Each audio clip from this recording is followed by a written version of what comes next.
Itu pengurus pusat Muhammadiyah telah menetapkan Hari Raya Idul Fitri tahun ini jatuh pada Jumat 21 April besok. Penetapan ini berdasarkan hasil metode hisab hakiki wujudul hilal.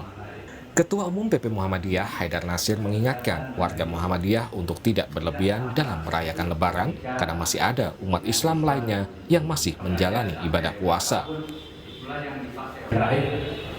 Ketika perbedaan itu terjadi, khusus bagi keluarga besar Muhammadiyah dan kaum muslimin yang menyelenggarakan Idul Fitri pada 21 April hari Jumat, dimohon tetap tawasud, tengahan, tidak perlu unjuk demonstrasi keagamaan maupun cara berbuka.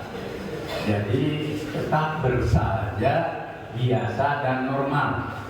Tidak boleh mentang-mentang sudah beridul fitri lalu kurang menghargai yang masih puasa, dan tidak boleh membuat pernyataan-pernyataan yang justru mengganggu toleransi. Perayaan Lebaran berbeda hari bukan hal baru di Indonesia. Terakhir kali masyarakat Indonesia merayakan Lebaran beda hari terjadi pada tahun 2011 lalu. Tim Liputan, Kompas TV.